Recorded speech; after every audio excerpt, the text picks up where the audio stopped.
ఈ ప్రాసెస్లో వాళ్ళను ప్రేమతత్వం పెంచుతాం. మంచి మాటలు అంటే ఇప్పుడు వేరే వాళ్ళ మీద ఇది అది చెప్పడము, అది బాగాలేదు, ఇదేంటి ఇలా వేసుకుంది, ఇవన్నీ కూడా మనము వాళ్ళని తగ్గిస్తాం. సో అదే కదా ఇప్పుడు మీరు ప్రామిస్ చేసేది, మంచి మాటలు మాట్లాడాలి. సో ఇవన్నీ తెలియకుండానే వాళ్ళలో మార్పులు వచ్చేస్తాయి. So they become a better social Animal. అంటే ఎవరికి నష్టపెట్టకుండా అందరికి హెల్ప్ చేయాలని, ఎవరైనా హెల్ప్కి వస్తే కూడా అవుట్ ఆఫ్ ద వే వెళ్ళే చేస్తారు వాళ్ళు. ఎందుకంటే మనం నేర్పించేది అదే, నువ్వు భౌతికంగా హెల్ప్ చేయి, శారీరకంగా హెల్ప్ చేయి, అట్ ద సేమ్ టైమ్ నువ్వు మాటలతో హెల్ప్ చేయు. ఇట్లా వీలైతే అట్లా ఓన్లీ హెల్పే. ఇక నువ్వు వేరే దేం ఆలోచించొద్దు, వేరే ఏ కోరికలు పెట్టుకోవద్దు. నా దేహాన్ని నేను ఎట్లా హెల్ప్ చేయగలగాలి, భూమిని కూడా ఒక ప్లాస్టిక్ కింద ఉంటే ఏరమని చెప్తాను. నా రిట్రీట్స్ లో ఎక్కడ ఏదున్నా నేను వంగి తీస్తా. మేడం మీరు దియొద్దని ఊరుకొస్తారు, మరి మీకు ఎందుకు కనిపించలే, నాకు ఎందుకు కనిపించిందని. అని నేర్పించేది ఇదే కదా. మరి మీరు ఏం ప్రాక్టికల్ ఉన్నారు అంట నేను. So I live in it అన్నట్టు. మా ఇంటికి వచ్చి కూడా US లో ఉన్న వాలంటీర్స్ వీకెండ్ రావచ్చా అని వస్తారు నా దగ్గరికి. నా లైఫ్ స్టైల్ చూసి చాలా సర్ప్రైజ్ అవుతారు. మీరు ఏం మాట్లాడుతున్నారో అది చేస్తున్నారు, ఇది మేము ఎక్కడ చూడలేదు అంటారనమాట. సో నేనంట మీరు నన్ను చూసి నేర్చుకోండి.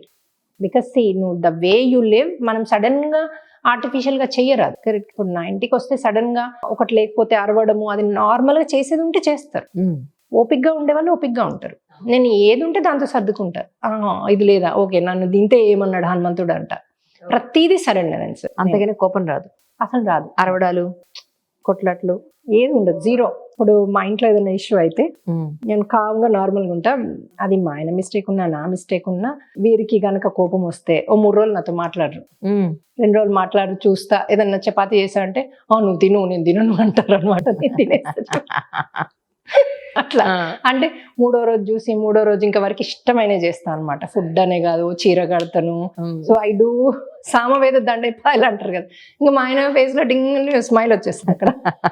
That's so nice really. So అట్లా కొంచెం I make him to come back అంతే.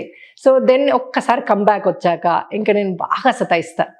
ఎవరు నిన్నెవరో అలిగారు, ఎవరో మాట్లాడలేదు అంటూ ఇంకా దాన్ని, so that next time they should feel it what they did అన్న. చాలా టైమ్స్ మనకు తెలియదు మనం ఏం చేస్తున్నాం. సో అట్లా నేను I make lot of jokes. ఇంకా నవ్వుతా ఉంటారు. నన్ను కూడా చాలా బనాయిస్తారు మా ఆయన. అంటే చాలా నన్ను ర్యాక్ చేస్తారు. నా క్లాసెస్ ని నేను ఏదన్నా అయ్యో నేను కౌన్సిలింగ్ ఇచ్చినా చెప్తే వాళ్ళకి అర్థం కావట్లేదు అంటే, అవును వాళ్ళ టైం ఇంకా రాలేదు, వాళ్ళకి ఇంకా అనుభవించేది ఉంది అంటారు. అనగానే నేను ఓ మీకెక్కువ బాగా ఎక్కింది నాకంటే గాట్ ఇట్. నేను క్లాస్ చెప్తూ ఉంటే కూడా మధ్య నుంచి ఆన్సర్లు ఇస్తూ ఉంటారు నాకు. నేనేదో మొన్న ఇట్లాగే క్యాన్సర్ వాళ్ళకి ఇంకా చెయ్యొద్దేమో హీలింగ్, టైం వేస్ట్ ఏమో, ఎందుకంటే ఆయన కీమోలు ఇస్తున్నాడు అంటే మా ఆయన అన్నారు, నువ్వు ఇవ్వడం వల్ల వాళ్ళకి ఆత్మస్థైర్యం వస్తుంది, నాకు ఇది హీల్ అవుతుంది అన్న గ్యారంటీ వస్తుంది, వాళ్ళ లోపల చైతన్యం వస్తుంది, ధైర్యం వస్తుంది, నువ్వు చెయ్యాలి ఇది అన్నారు. సో నాకు అక్కడ అది హనుమంతుల వారు చెప్పినట్టు నిజం నిజం మెసేజ్ అక్కడ. అంతే అంతే నిజం. సో అది ఎంత అద్భుతంగా చెప్పారు చూడండి. ఆయన డాక్టర్, మళ్ళీ ఆయన కార్డియాలజిస్ట్. మొదట్లో నన్ను నువ్వు టైం వేస్ట్ చేస్తున్నావు, ఎందుకు చేస్తున్నావు, ఇది అవసరం లేదు, నువ్వు ఎక్కువ ఫ్యామిలీకి స్పెండ్ చేయాలనేవారు. అట్లాంటిది ఎప్పుడైతే వారు రిట్రీట్స్కి వచ్చి మెల్లిగా ఓసారి వేరే అందరితో కలిసారో, మా ఇంటికి వస్తారు కదా వాళ్ళు వాలంటీర్స్ వీళ్ళు వాళ్ళు, అయితే వాళ్ళ జీవితం ఎలా మారింది, ఎక్కడి నుంచి ఎక్కడికి వచ్చింది అని చెప్పారనమాట. చెప్పగానే ఇంకా అలా ఒక 30-40 కపుల్స్ దగ్గర నుంచి విన్నాక ఇంకా సరే నువ్వు చేసేది అందరికి హెల్ప్ అవుతుంది చెయ్యు అన్నారు. నువ్వు ఏదైనా హీలింగ్ అయితే కరెక్ట్ లేదు, ఈ డ్రీమ్స్ అయితే కరెక్ట్ లేదు అన్నారు. మెల్లిగా he got connected to it అనమాట. వారి డ్రీమ్స్ వేరే వాళ్ళ డ్రీమ్ కి ఉన్న దానికి కనెక్షన్. ఫస్ట్ లో సబ్ కాన్షియస్ మైండ్ లో మీకు ఆ స్టోరీ ఉంటుంది, అది వస్తుంది అని చెప్పారు. ఆటోమేటిక్గా ఈ గాట్ కనెక్టెడ్. నేను నా పర్సనల్ ఒకటి చెప్తా. డ్రీమ్ నాకు 9 సర్జరీలు అయినాయి. అయినా మీకు కనిపించింది. ఇప్పుడు 15 years అప్పుడు ఓపెన్ హార్ట్ సర్జరీ అయింది. వాళ్ళు ఇక్కడ నుంచి ఇక్కడ కట్ చేశారు నాకు. సీరియస్లీ? అయ్యో. అయితే ఆ సర్జరీ అయిన నెక్స్ట్ డేనే నేను లెగిసి వెళ్ళి, చాలా మంది అక్కడ సర్జరీ కాకముందు జాయిన్ అవుతారు కదా సర్జరీ కోసం, వాళ్ళకి భయానికి బ్లడ్ ప్రెషర్ పెరిగి వాళ్ళు కాదు, నెలలు ఉండేవాళ్ళు. పెండింగ్ పడిపోతుంది కదా, బీపీ ఎక్కువ పెండింగ్ పడుతుంది, షుగర్లు, బ్లడ్ ప్రెషర్ పెరిగేది, ఎందుకు టెన్షన్ పెరిగేది, వాళ్ళకి చచ్చిపోతామనే భయం. కరెక్ట్. నేను వెళ్ళాను, చేసుకున్నాను, నెక్స్ట్ డే లేసని తిరిగాను. అయితే వాళ్ళందరూ వచ్చి డాక్టర్స్ వచ్చి చెప్పారు, నువ్వు ఎంత బాగా లేసి తిరుగుతున్నావు, నువ్వు వెళ్ళి అందరికి చెప్తావా అని.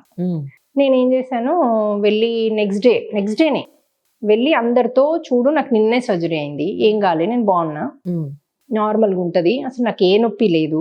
నిజంగానే అనస్థిషియా ఇస్తారు కదా, ఏ నొప్పి అవును, ఉంటుంది? ఏ నొప్పి లేదు, సూపర్, చేయించుకోండి అంటే అందరికీ ఒక 4 daysలో అయిపోయాయి సర్జరీలు. నన్ను అక్కడ 1 week ఎక్స్ట్రా ఉండమని వీళ్ళందరితో చెప్పించారు. కానీ అప్పట్లో మీరు చిన్న వయసు, మీకు ఇప్పుడున్న ఆత్మజ్ఞానం అప్పుడు లేదు.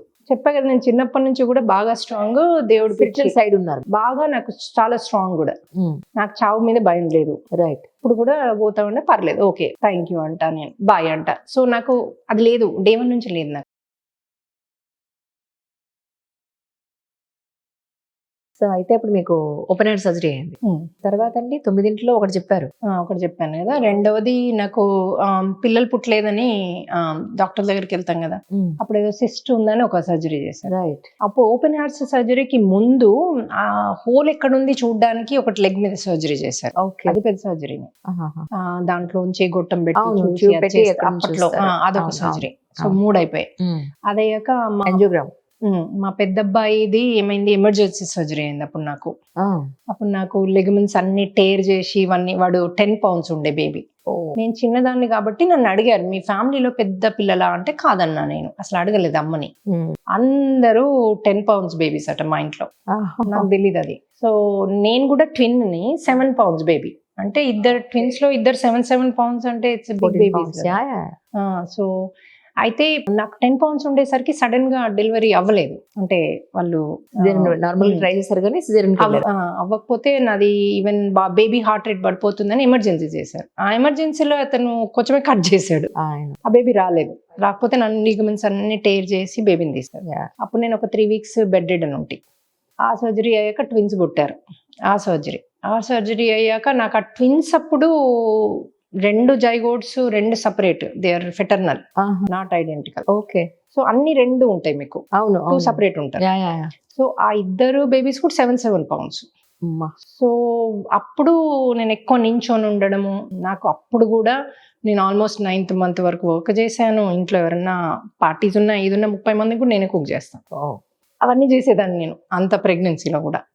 మా చిన్న అబ్బాయి 1.5 year old. నేను వాడు ఫస్ట్ బర్త్డేకే I was 3 months ప్రెగ్నెంట్.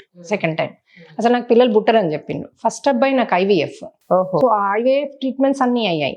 నాకు అర్థమైంది, ఆల్మోస్ట్ 9 పైగానే చెప్పారు మీరు ఇప్పుడు. ఇప్పుడు అవన్నీ చెప్పలేను, IVF ట్రీట్మెంట్ యాక్చువల్లీ అందులో. సో అవన్నీ అయ్యాయి. అయ్యాక ఈ బేబీ మళ్ళీ తర్వాత ట్విన్స్ అప్పుడు తర్వాత నాకు వెరికోస్ వెయిన్స్ వచ్చాయి. ఆ వెరికోస్ వెయిన్స్ కి 4 సర్జరీలు అయ్యాయి. ఒక లెగ్కి 2, ఒక లెగ్కి 2 సర్జరీలు. ఫస్ట్ ఒకటి చేశాక మళ్ళీ డెవలప్ అయ్యాయి, మళ్ళీ చేశారు. అట్లా అవి 4 సర్జరీస్. సో హెల్దీ అండి. అవును, because of my power and meditation power I think.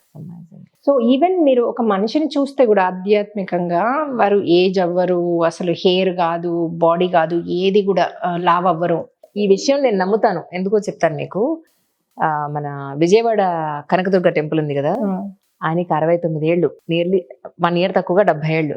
ఆయన చూస్తే మీరు 30 ఏళ్ళు అంటే నమ్ముతారు. అమేజింగ్. అది నేను అదే అడుగుతా, ఏమండి వచ్చిన ప్రతిసారి మళ్ళీ చూసి మీ ఏజ్ వెనక్కిడుతుందా ఏంటంటే, అమ్మ అంత అమ్మవారి దయతల్లి అంటాడు. కరెక్ట్. ఆయన అక్కడే పెరిగారు, అక్కడే పెరిగారు. నేను ఇది చేసా, అది తింటా, చియా సీడ్స్ తింటా అంటే ఏం లేదు. శరణాగతులు ఉన్నారు, దాన్నే శరణాగతి అంటారు. అంతే. మీరు ఎప్పుడైతే చియా సీడ్స్ తింటా, ఇది చేస్తా, అది చేస్తా అంటే మరి నేను చేస్తున్నా. విజయవాడ ప్రధాన అర్చకులు ఆయన. కరెక్ట్. శంకర్ సాండిల్య గారని. కరెక్ట్. నేను ఎప్పుడు ఇంటర్వ్యూ చేసిన ఆయన అదేంట. నా ఏజ్ చెప్పండి మీరు. చాలానే చెప్పాను నేను, లెక్కలు పెట్టొద్దు. సరే టక్కని లుక్స్ లైక్ 40. ఓకే, అలా చెప్పాలి కానీ మీరు లెక్కలు పెడతారు. లెక్కలు పెట్టాను, అందుకే నేను వాట్ ఐ ఫెల్ట్ అదే చెప్పాను. నేను 58. Seriously? Yes. My god. So అది I think that the meditation gives you that. My god. నేను ఇప్పుడు కూడా తిరుపతి మెట్లు ఎక్కుతున్నా. ఎందుకు మీరు ఇందాక మీరు తిరుపతిలో ఉన్నారు కదా, తిరుపతిలో రిట్రీట్ అది ఎప్పుడు ఓపెన్ ఉంటుందా, పర్టికులర్ టైమ్స్ లో ఓపెన్ పెడతారు? లేదు, తిరుపతిలో 2 day రిట్రీట్, 28th 1st. ప్రతి నెలనా? కాదు, ఇప్పుడు నేను వచ్చా కదా చేస్తున్నా. ఒక్కొక్క ప్లేస్ లో చేస్తాం. మనం ఇప్పుడు ముచ్చింతల్లో 6th రోజు చేస్తున్నాం, March 6th. సో నేను వచ్చినప్పుడల్లా కొన్ని రిట్రీట్స్ చేస్తా. లాస్ట్ టైం వచ్చినప్పుడు మొత్తం 6 places లో చేశాను. వైజాగ్, విజయవాడ, హైదరాబాద్. ఎవరైనా అక్కడికి వచ్చి అటెండ్ అవ్వచ్చు. అంటే తిరుపతిలో వాకిన్ కష్టం అవుతుంది మాకు. వాకిన్ కూడా ముందే బుక్ చేసుకోవాలి. మనది ఉంది ఫోన్ నెంబర్, దానికి చేస్తే హాట్ లైన్ నెంబర్. ఏం చేస్తారు అక్కడ యాక్చువల్ గా? అదే పొద్దున ఫస్ట్ యజ్ఞం ఉంటుంది మిమ్మల్ని క్లీన్స్ చేయడానికి. నెక్స్ట్ క్లాసెస్ ఉంటాయి, దాని తర్వాత లంచ్ ఉంటుంది, లంచ్ తర్వాత హీలింగ్ ఉంటుంది. సో సో ఆ హీలింగ్ లో ఏం చేస్తామంటే అందరం కూర్చొని ఎనర్జైజ్ అవుతాం రైట్. ఫస్ట్ అందరిని ఎనర్జైజ్ చేస్తాం. వాళ్ళలో ఉన్న నెగిటివ్స్ అంతా పాలదోలి వాళ్ళలో కొంచెము ఏమంటారు శక్తిని పెంచుతూ ఉంటాం. దాని తర్వాత నైట్ ఒక మెడిటేషన్ ఉంటుంది. అది మీకు జన్మ జన్మల్లో మీరు నేర్చుకున్న జ్ఞానం ఒకటి ఉంటుంది. కర్మల వల్ల మీ జ్ఞానాన్ని కప్పువేయడం అంటారు. సో ఇప్పుడు నాకు 9 సర్జరీస్ అయ్యా అన్న కదా, దాని యాక్చువల్ జ్ఞానం ఏంటంటే, ఎందుకోసం ఆ సర్జరీస్ చెప్పానంటే, నాకు మళ్ళీ ఒకటి యూట్రస్ ది సమ్ బ్లీడ్ లాగా అయింది. అయితే మా ఆయన భయపడ్డారు. ఇప్పుడు నాకు ఆల్రెడీ మెనోపాజ్ లోకి వెళ్ళిపోయాను నేను, సో ఇప్పుడు బ్లీడ్ అవ్వద్దు. అయింది అంటే మా ఆయన భయపడ్డది క్యాన్సర్ ఏదో. నాకు అది లేదు కదా, నాకు తెలుసు కదా, నేను శరణగర్లు ఉన్నా. సో నేనేం చేశాను, డ్రీమ్ అడిగా, ఇప్పుడు నాకు దీనికి కారణం ఏంటి అని అడిగా. మళ్ళీ సర్జరీ వస్తుందేమో అని డౌట్ వచ్చింది నాకు, యూట్రస్ తీసేయడమో ఏదో నాకు ఎందుకో ఒకటి ఉండింది.